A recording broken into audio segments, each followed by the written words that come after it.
Halo guys, sekarang kita mau melihat studio rekaman Inixindo. Nah, ini dia nih. Wah, Kita mau syuting nih hari ini. Gitu. Syuting apa kita? Kita syuting podcast by Inixindo dan Uda Rahman tentunya. Asik. Kalian harus nonton kita mau syuting di siang nanti jam 2 sore gitu ya. Ini ada tim kita nih di sini. Oke, ya ini Mbak Cindy. Ya. Ses. Nanti saya tanyain lah ya nomor HP-nya gitu kan. Ya masih buka pendaftaran banyak gitu. Jadi Follow ya, follow ya. follow. Ya. Nah, mantep nih. Kita udah Ini baru niat nih. Ini siapa nih? Kenalan dulu nih. Rama. Oh, nah ini yang podcast pertama kali nih. Iya. Mas Rama. Yang sebelahnya? Hasan. Oke. Keren banget. Timore nanti ya. Timure. Ya. Ini niat ya. Kecuali yang ini di atas nih. Ya, ini bukan kita. Kita bukan pendukung Arsenal. Ya, kita bukan pendukung Arsenal. Kita pendukung Liga Italia kita. Jadul punya kita. Ini tatakan nyuci guys. Haram kalau diturunin nih. Bahaya. Oke. We'll see you in the next video. Check it out. Halo pemirsa viewer in podcast. Di sini saya kedatangan tamu istimewa. Wah, ini istimewa, baru lulus doktor. Jadi saya nggak senang memanggilnya Pak gitu kan. Doktor gitu.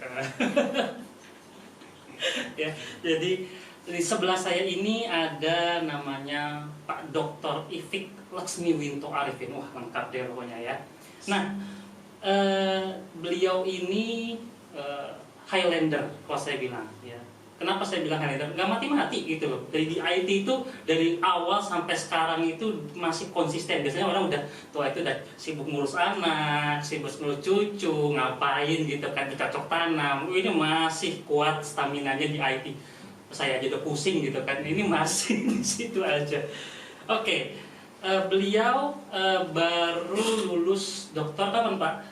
11 Februari. 11 Februari. Nah, ini tergelitik nih ya.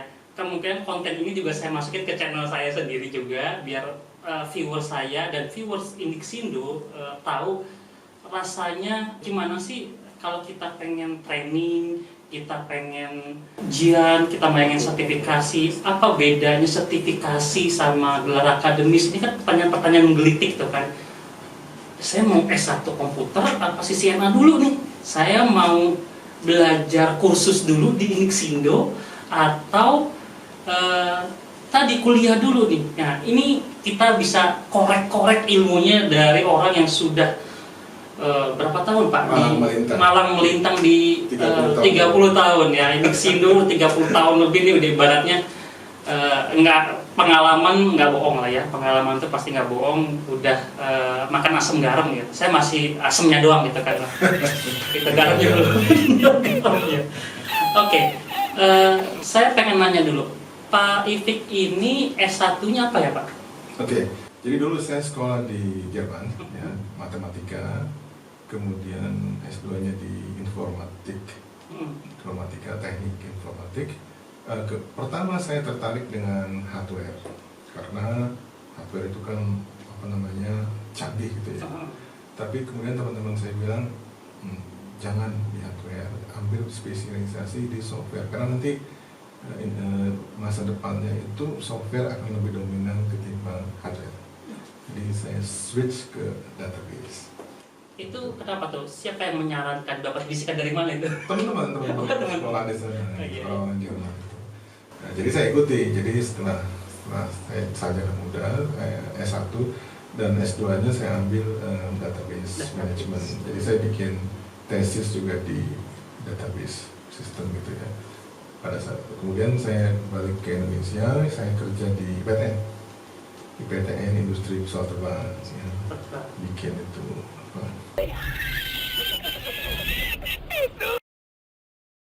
burung-burung. saya buat 35 ya. Sama helikopter zamannya. Waduh, jadi berarti selintingannya Pak almarhum Habibie berarti ya. Ya. Karena beliau juga kita kan panutannya mesti ada gitu. Dan memang di PTN banyak alumni Jepang gitu ya. Setelah itu saya pindah ke bank di software untuk perbankan, aplikasi perbankan cukup lama juga. Di situ dengan mainframe saya pertama kali berurusan dengan mainframe di situ. Walaupun dulu kita pakai mesin di sekolah itu Siemens BS2000 itu juga kelasnya sebenarnya udah mainframe juga, tapi kita mungkin ini ya kita sebut sebagai ini nggak segede IBM. Nah setelah itu, setelah di perbankan itu saya pindah ke perakitan komputer, isi PC. Mulai kan belum PC IBM kompatibel segala macam. Bahkan bos saya waktu itu almarhum Profesor apa namanya, siapa Menteri PU dulu, saya lupa. Masih kecil kayaknya. Masih kecil. Purnomo Sidi, Profesor Purnomo Sidi almarhum. Jadi beliau itu merakit komputer dari Jepang. Dan kemudian saya ikut masuk ke situ, kemudian ikut mengembangkan aplikasi waktu itu dalam COBOL gitu ya. Pernah dengar COBOL ya? Pernah, COBOL, Fortran, aduh itu bahasa-bahasa purbakala itu, bahasa-bahasa purbakala. Kemudian Unix juga ada di situ, kita sama kenal dengan Unix. Kemudian saya mulai juga mengembangkan aplikasi-aplikasi kayak keimigrasian. Jadi kalau penumpang asing datang, dia dicatat gitu di mana, dicek blacklistnya gitu, dia masuk database-nya gitu ya. Kita istilahnya itu cegah tangkal ya. Jadi itu kita bikin dulu zaman dulu ya. Kemudian setelah itu saya baru mulai ini di tahun 91. Oke. Nah, dari backgroundnya Pak Ifik ini matematika ini membantu nggak sih masuk terjun di dunia komputer ini? Logika ya. Logika penting. Tapi sebetulnya ketekunan sih yang lebih bunyi gitu ya. Jadi walaupun basic kita bukan matematika, tapi kalau kita tekun, saya rasa nggak ada masalah gitu ya. Nah, ini viewer, kita tahu bahwa banyak orang sempat nanya juga ke saya gitu, Mas Rahman, saya ini bukan orang komputer, cuman di-assign oleh manajer saya di komputer, ini apa nih, saya mau gimana gitu. Jadi sebenarnya menurut Pak Ifik, yang penting Anda tuh hard work, kerja keras gitu ya gitu. Jadi matematika itu hanya pelicin gitu kan ya, ibaratnya kalau bisa matematika lebih bagus lagi. Cuman kalau kitanya nggak tekun, ketinggalan lah ya. Jadi bakat itu kalau nggak ada kerja keras ketinggalan gitu ya Pak ya. Betul. Karena pada prinsipnya ilmu komputer itu sama ya. Mau pakai basic, mau pakai C, mau pakai RPG dulu zaman dulu ya. Bahasa berbakala lagi. Mau pakai modern PHP ya, Golang ya, yang baru-baru. Tapi sebetulnya prinsipnya sama semua itu. Jadi kalau kita dapat sarinya, misalnya kita tahu bagaimana if itu berfungsi, else berfungsi, loopnya seperti apa, terus ada exception, udah itu cukup. Jadi nggak usah kita sampai mengenal matematik formula yang betul-betul gitu ya, nggak perlu ya. Jadi cukup dengan logika yang minimal harus ada di situ. Nah, saya tergelitik nih, kenapa Pak Ifik yang tadinya masuk ke hardware, konsultan software juga, tergelitik untuk bikin Inixindo? Apa sejarahnya nih? Gini, pengalaman saya tuh ini jujur ya, tapi agak lama aja. Saya biar lama durasinya. Saya melihat kan dari sudut bisnis, kita kan orang bisnis ya. Dari sudut bisnis, kalau saya jualan hardware itu harga pokoknya tinggi. Jadi kalau saya jualan 1 juta, untungnya paling 10% gitu ya. Kalau jualan software itu bikinnya lama, nggak selesai ya. Jadi ada kata udah selesai, ternyata belum selesai karena ada aja yang harus dibetulkan. Jadi kalau ada proyek software 1 tahun, itu bukan 1 tahun, itu bisa 3 tahun, karena nanti berentetan dan kita punya kewajiban sampai terus ke sana ya. Manage service lah ya. Manage service. Jadi menurut saya, apalagi kalau kita bicara SDM ya, kita punya proyek software, ada SDM, kemudian ada SDM yang pegang kunci-kunci itu. Ya, begitu dia keluar, kita masalah gitu. wah kita lupa jadi menurut saya ini proyek software emang duitnya besar, marginnya besar, tapi masalahnya juga besar. Nah, akhirnya saya return ya. Nah, akhirnya saya melirik ke hardware kan, hardware juga begitu. Terus terakhir training itu karena emang orang banyak butuh pengetahuan untuk memaintain sistem yang dibuat, kan itu investasinya besar. Kalau nggak ada yang maintain, siapa yang mau gitu. Kita lagi anak operasi, kita lagi anak kerja, tiba-tiba rusak gitu ya, mesinnya atau apa. Nah, karena itu butuh training, dan butuh training itu harga pokoknya hampir nggak ada. Iya, harga pokoknya nggak ada. Kita nggak perlu punya gudang untuk nyimpan barang. Gitu. Kalau jualan hardware kan punya gudang. Oh, iya. Dan SDM-nya itu cuma satu, instruktur. Kalau di software banyak gitu, ada asisten analis, ada programmer, ada designer, ada UI UX gitu yang kayak ibu yang lagi duduk di situ ya. Jadi banyak ininya, elemen-elemennya banyak. Kalau training nggak terlalu banyak gitu. Jadi kemungkinan kuncinya ada di instruktur, di materi, kalau materinya bagus ya. Kemudian di pelayanan, kalau pelayanannya bagus, itu udah memenuhi syarat semua. Gitu. Oke. Jadi begitu kisahnya berdirinya Inixindo 30 tahun yang lalu. Ini termasuk sayangnya banyak belajar dari Pak Ipik, karena biasanya orang-orang teknis itu mestinya teknis, tapi yang ini bisnisnya, otak bisnisnya jalan. Ya, kalau kita coba deh teknis ya, gimana cara benerinnya, gimana cara setting. Kalau Pak Ipik ini teknisnya dapat, otak bisnisnya dapat gitu. Ini orang Padang sejak orang Minang, nggak mau disebut Padang itu nggak mau, ya orang Minang gitu. Orang Minang tuh begitu, bisnisnya jalan. Gitu. Nah tadi saya terbetik juga tentang ketika Pak Ipik bilang SDM gitu kan. Nah banyak orang yang bilang sekarang di medsos gitu, udahlah nggak usah kuliah gitu kan, sertifikasi aja. Nah menurut Pak Ipik yang sudah malah melintang dunia IT ini, seberapa pentingnya sertifikasi dan gelar akademis? Ya. Mungkin. Jadi menurut saya ada yang formal, ada yang tidak formal ya. Jadi basic tentu ada, S1 minimal ada ya. Jadi S1 itu modal, karena di mana-mana basic salary kita tuh base-nya dari lu S1, S2, S3 gitu kan. Itu basicnya dari itu. Nah, tapi yang menentukan bahwa kita bisa kerja atau tidak, itu adalah pendalaman dari apa yang kita kerjakan. Jadi carilah training yang bisa membantu pekerjaan sehari-hari. Gitu ya. Yang kedua, kalau kita sekolah, itu kurikulumnya berubahnya bisa 3 tahun, bisa 5 tahun. Bayangin masih ada sekolah yang kurikulumnya pakai Pascal. Pascal itu ya, saya pernah ngajar Pascal juga. Dulu, jadi nggak bisa cepat berubah. Ya. Jadi orangnya lulus, tapi ilmunya udah nggak dibutuhkan lagi.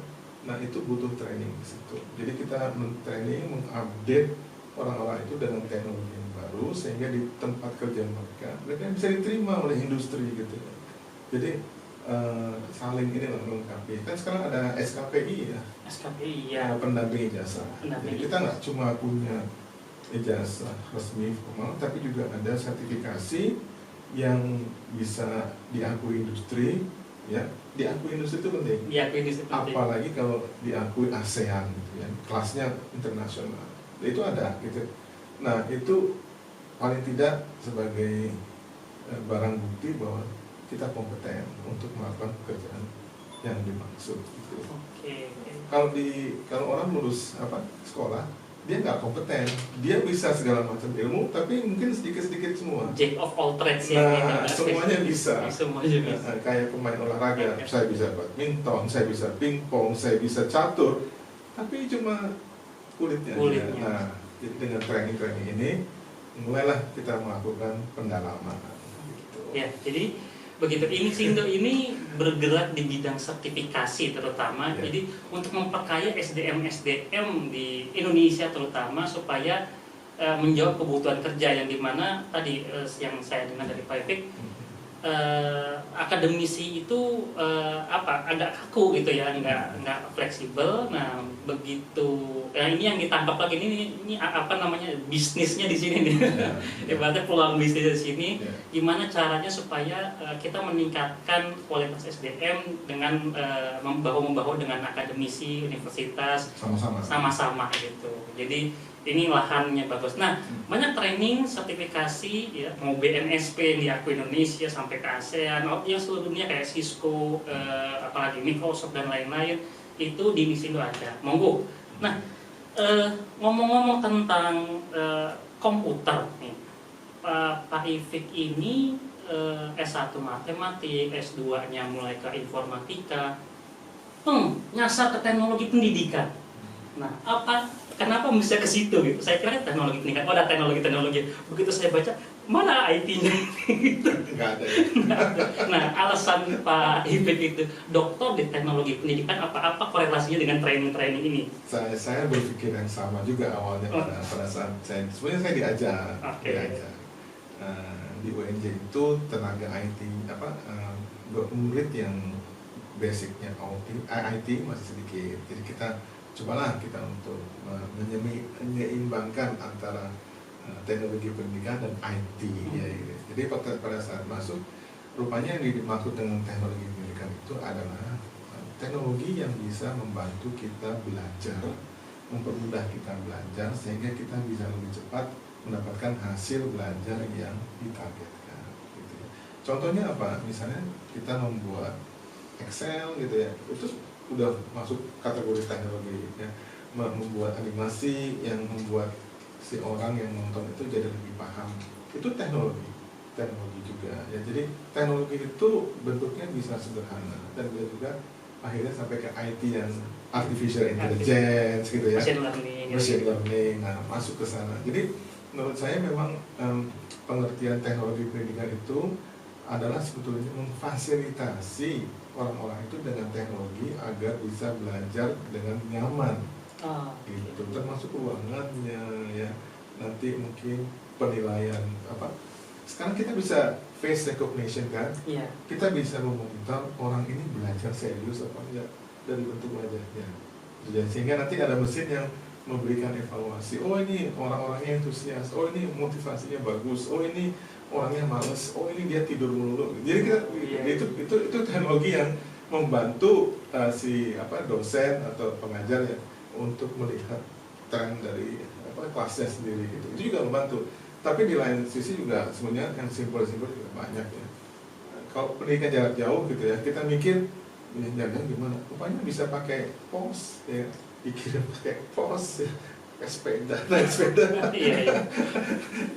Nggak, kalau ada daerah yang nggak punya internet gimana coba? Pastinya. Masa mereka nggak kehilangan kesempatan untuk belajar pendidikan gitu nggak kan? Nah, jadi kayak gitu deh. Iya. Jadi dengan adanya teknologi pendidikan itu membantu accelerate learning gitu ya. Nah, dengan pimpinannya yang sudah doktor di teknologi pendidikan mencoba menerapkan gimana caranya orang-orang yang training di Misindo itu puas gitu dengan kualitas hasil belajar, kualitas materi gitu kan. Apalagi sudah kapan Pak ISO 9001-nya? Oh, akhir tahun 2020 ya. Kita udah mendapatkan sertifikasi ISO. Jadi sebenarnya udah cukup kuat lah untuk bilang kita ini well structured gitu ya, kita service kita juga bagus gitu. Tapi Pak Rahman, yang penting juga yang kenapa kita harus training di tempat yang betul gitu ya. Pertama adalah tentunya hasil belajar itu sesuai dengan yang kita jabarkan di silabus ya. Kita tidak mengajari cara membuat semua fitur kita bikin Excel. Excel itu fiturnya ribuan ya. Tapi apa kita perlu semuanya harus kita kuasai sampai baru boleh mulai mempraktekkan Excel? Kan enggak. Jadi kita belajar on demand. Jadi mana yang dibutuhkan sekali dalam pekerjaan itu yang kita pelajari. Nah, Misindo berusaha seperti itu. Nah, akselerasi ini itulah yang mahal sebetulnya. Karena setiap orang, menurut saya, siapapun dia bisa belajar sendiri, paham. Di rumah bisa belajar, beli buku, beli apa, belajar sendiri, belajar mandiri, bisa. Tapi ya pertanyaannya, berapa lama? Berapa? Gitu. Berapa lama guys? Berapa lama? Ada yang bisa sebulan, ada yang 2 bulan, ada yang, padahal si kantornya butuh cepat, gitu. Nah, kecepatan inilah yang kita jembatani sehingga kalau ada customization dari mana, dari perusahaan, kita bisa mereka butuh apa aja ini, lalu kita siapkan trainingnya. Jadi sesuai dengan apa yang dibutuhkan. Nah itu yang susah Pak. Oke. Ya, nah Pak Efek itu punya ide brilian menurut saya, yaitu bagaimana menciptakan suatu materi yang dibutuhkan oleh customer, oleh klien. Nah, salah satu produknya itu jadi disertasi, ya. Yaitu RBX, ya, Ruang Belajar Inixindo. Monggo Pak jelaskan untuk khalayak apa itu RBX, kenapa kita perlu RBX? Ya, karena zaman sekarang ini kita nggak bisa belajar tatap muka 100% benar. Oh iya, udah pandemi gini, mudah-mudahan cepat berakhir lah ya. Amin. Tapi ini jadi mengakselerasi juga bahwa sekarang ini kita bisa mix gitu ya, antara tatap muka dengan e-learning, dengan virtual pakai Zoom gitu ya. Ada beberapa kelemahan. Kalau tatap muka itu mungkin optimal, tapi effortnya juga tinggi. Kita harus di kelas, kita harus datang, ya. Ada biaya transport, ada biaya segala macamnya. Tapi kalau di virtual itu biayanya lebih murah. Cuma kalau virtual, yang kita ngajar orang tidur juga bisa, gitu. Orangnya entah kemana gitu. Orangnya mic-nya mati. Dia pasang, dia kadang-kadang yang dipasang bukan foto, video. Jadi seakan-akan dia diam aja di situ. Padahal dia tidur. Itu terjadi. Jadi, nah sekarang bagaimana kita mengendalikan atau mengontrol atau meminimasi hal-hal seperti ini. Nah itu muncullah RBX itu. RBX itu kita memasukkan unsur kolaboratif di situ, di mana kita harus bekerja sama dengan teman, walaupun virtual, dipaksa kerjasama, dipaksa diskusi sehingga menghasilkan satu pendapat yang ini merupakan nanti hasil belajar yang optimal gitu. Jadi nggak mungkin lah kalau mereka diskusi berdua itu yang satu tidur yang satu ngomong, nggak mungkin kan? Yang satu paling nggak mesti dengerin gitu ya. Nah jadi kita bagi dalam breakout room 2 orang gitu. Dan di Zoom itu kita bisa punya 50 lebih breakout room. Jadi kita bisa punya 100 peserta dalam satu sesi. Itu ini ya secara limitasi teknologinya ada di situ. Tapi itu udah cukup menurut saya sih. Nah dengan RBX ini yang kita harapkan adalah completion rate. Kalau di MOOC, Massive Open Online, saya lupa singkatannya itu. Massive Online Open Online Course, MOOC. MOOC itu rate completionnya itu sekitar 17%. Nah, yang 83% lagi ngapain? Kemana? Ya? Itu survei yang terakhir beberapa tahun yang lalu sih, mungkin sekarang udah berubah. Nah itu mesti dirubah. Kita nggak bisa pasrah bahwa kalian ikut training, tapi dari 100 orang yang lulus cuma 17, yang mungkin lah gitu ya. Itu terlalu mubazir ya.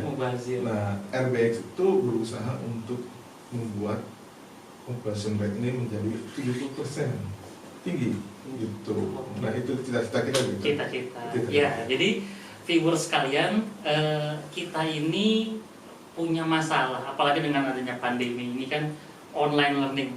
Kita ini kayak saya ini instruktur nih udah cuap-cuap gitu, kadang dalam hati ini orang nggak dengerin apa enggak gitu kan, orangnya di mana gitu kan, mana videonya dimatiin, suara dimatiin, belum tentu dia di situ. Kadang gini Pak, saya ini curhat jadinya, curcol gitu kan, curhat-colongan.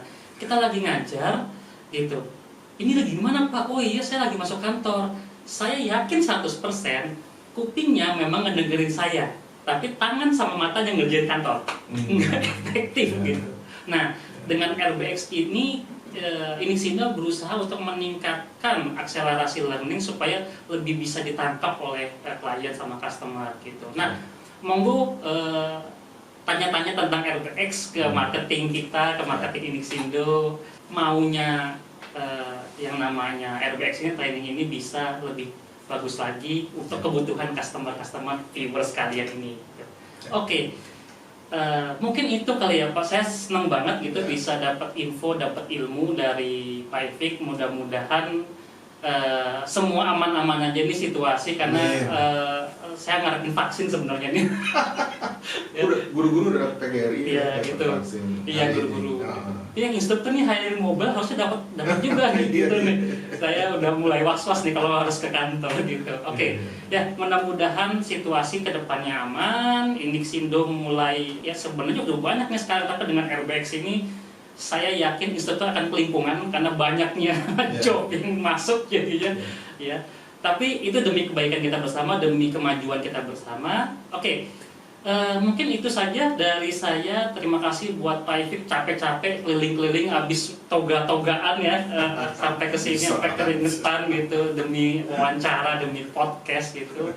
Apresiasi sekali. Oke, terima kasih untuk viewers sekalian. Mudah-mudahan ilmunya berguna, wawancara kita berguna.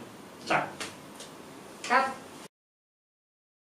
Jadi skenario-nya gimana dulu? Ceritain dulu skenario-nya. Skenarionya Pak Rahman langsung jadi presenter, buka. Kita namanya In Podcast. Iya, In Podcast. In Podcast by Indixindo. Terus impurnya Pak Rahman, kita kedatangan tamu, perkenalkan Pak Ifik gitu. Tamu dari Hong Kong. Dari Hongkong. Untuk penutup boleh barengan salam kompeten. Gimana caranya? Terserah, tangannya boleh jempol bareng, tapi Oh, ngomongnya salam kompeten gitu. Aba-aba ya, 1, 2, 3, Iya, iya. salam kompeten. Salam kompeten gitu. Biar Mulai. LSP-nya naik juga, Pak. 1, 2, 3. Salam kompeten. Oke. Sama minta foto buat cover thumbnail. Majalah populer. Yang ada kelinci-kelincinya itu, Pak. Ada kelinci-kelincinya Jadi itu. cover majalah Sobek bisa sih. Oh, iya. Masalah cobek. Masalah Sobek, Majalah Oh, majalah sobek. Kirain majalah kuliner. Jangan masuk kuliner lah kita. Coba foto dulu, Pak. Terakhir, Pak. Hah? Foto dulu satu kali. Oh, foto majalahnya kuliner lagi. Aduh. Yang keren. Pak Ifik dulu ya. Buat halaman cover di YouTube-nya itu loh, Pak. Iya. Ini udah keren banget. Keren banget. Udah dari sananya sedikit. 1, 2, 3. Lagi. 1, 2, 3. Kalau mau keren lagi Oke. mesti di make up dulu. Saya nggak ngomong Halaman. kembarannya Mas Stefan lah, tapi ya, Pak ya.